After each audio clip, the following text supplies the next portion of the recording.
वैसन कहाला गावल हम सोचे कि जैसे सुतल में चली जे जे सुतल बाटे ओकरो के जागा दी महादेव जे जे सुतल बाटे ओकरो के जागा दी महादेव धीरे धीरे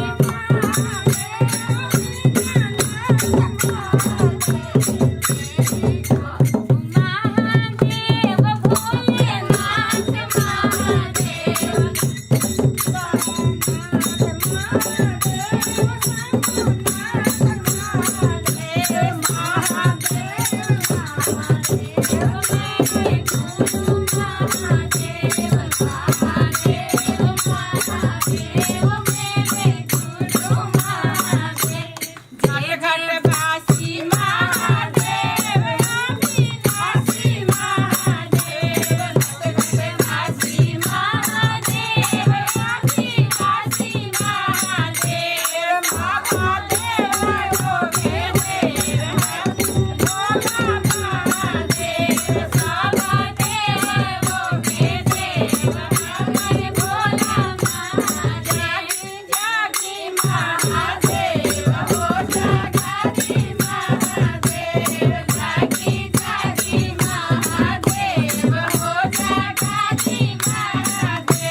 दूसरा क्या है दूसरा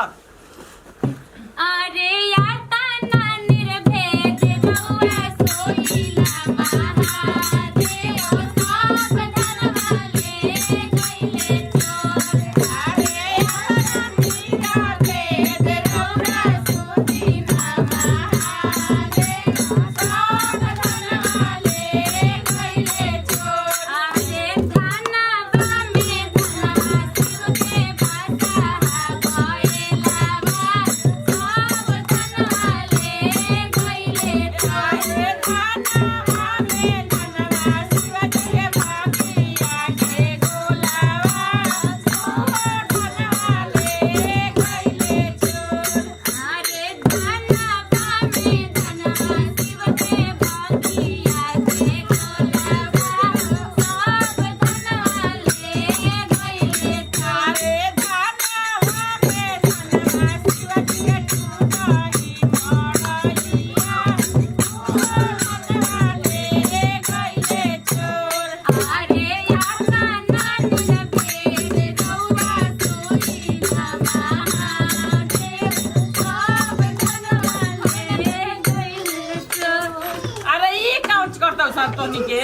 ये लोग बात नहीं क्या अच्छा से उ भाई तो एकदम ऐसे ही चर्चा करे बैठने ना तो हमरा भी दूसरा चर्चा ना कर ले था माथा सोलक जेना मुठ ना मम्मी जाए बनाई हां चुप कर दीदी हां गाय जाए नौटंकी करते छुप अरे बाप रे बाप ऐसन बारात हम ना देखनी अरे बाप रे बाप ऐसन बारात हम ना देखनी सबके बरतिया में तारे अभी मार साले सबके बरतिया में तारे अभी मार साले सबके बरतिया में तारे अभी मार साले अरे बाप रे बाप अरे बाप रे बाप बना गइल मना देखनी अरे बाप रे बाप सबके बरतिया में तारे देखनी अरे बाप रे बाप ऐसन बारात हम ना देखनी अरे बाप रे सबके बरतिया में भरला सिन्होरा सबके बरतिया में भरला सिन्होरा गावे गावे हो खदा चारा चावा हो हमर छोरो छे में मनावा गावे गावे हो खदा चला हो हमर घर से मनावा अरे छबा हम कोई नियो चाचा के तैयारी जब हम कोई नियो चाचा के तैयारी जब हम कोई नियो चाचा के तैयारी अरे सास हमर से बेलकली करिया हो हमर छोरो छे में मनावा सास हमर दिल लकड़ी भरिया हो हमर घर से मनावा हम कोई नियो चाचा के तैयारी जब हम कोई नियो चाचा के तैयारी सास हमर से बेलकली करिया हो हमर छोरो छे में मनावा सास हमर से बेलकली करिया हो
ना कोई डांस करे नाची तो हमहू जब बढ़ तनी तब अरे हम ना छी भाई आय हम ना छी अरे मजाक होता जी ये जा अरे ना रहने के माथा बाबूजी को समझ में नहीं क्या आवाज ठीक बा डॉन को के प्रसादी बैठे जा हम चुपचाप सुतता नहीं हां जब अब सुत जा बाबू आराम कर आराम कर पसारी चला के मिली जो हां जल्दी अरे जाएंगे तो जाने ना चली जा कहीं जा स्टार्ट कर जा तू जा कहाँ जाएंगे ए बे सुना जरा हो जावन मंगले बानी तावन भला जी देले बानी हो दिलवा यही से हम बोला जी लगावले बानी हो दिलवा यही से हम बोला जी लगावले बानी हो धनवा मंगले बानी धनवा भला जी देले बानी हो धनवा मंगले बानी धनवा भला जी देले बानी हो दिलवा यही से हम बोला जी लगावले बानी हो दिलवा यही से हम बोला जी लगावले बानी हो पुतवा मंगले बानी पुतवा भला जी देले बानी हो पुतवा मंगले बानी पुतवा भला जी देले बानी हो दिलवा यही से हम बोला जी लगावले बानी हो दिलवा यही से हम बोला जी लगावले बानी हो जावन मंगले बानी तावन भला जी देले बानी हो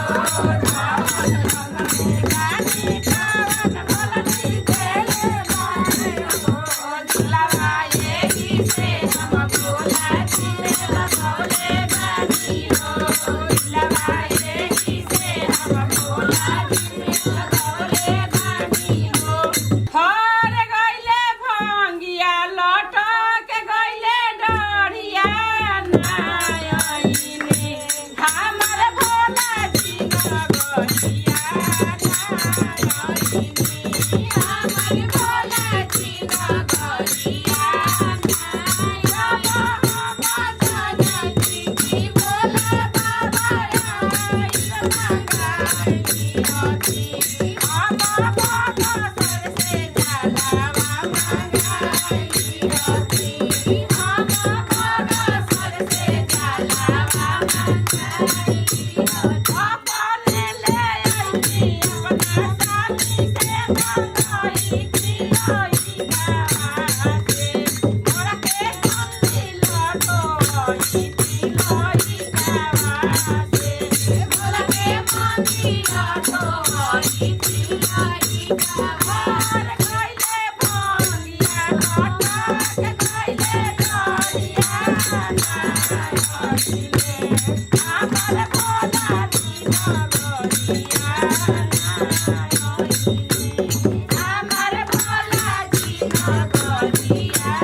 जय बोलिए बोलिए छप्पन कोट देवता की जय जय। मम्मी जी मैं परसों के बाबा खी सकोगे दाय क्षमा मांगी हे महादेव जी देखी पूजा पाठ जोग जाप कुछ ना जाने ना केवल आराधना जानना है भोला जी जौन पूजा पाठ के सामग्री ले आइल बानी आ तौन सभी कार्य करब भोला जी गलती कैले तौन माफ करब हे महादेव जी आ बाल बच्चा समाज गाँव नगर के सब कोई का बात रखम महादेव जी। अब बांध ली का क्षमा मांगले बानी तो बांध ली। हाँ अरे ये न कबो कबो ना हमरा बुझाला हो ऐसे उतर ले बन्ना हां ई कब खोलल जाई ये घर परिवार में आपने कोली ना तो केहू बूढ़ के दिमाग पगला जा न तही से न तोहने उतर ले कबो कोइया बाबूजी के ठेका की होत नहीं समझ गेलू। हां ठेका दिहल जाए हाय लेके जाई ना चला घर में ए दीदी हई पसंद या ली जावा पर अपना घर जाए हम नाश्ता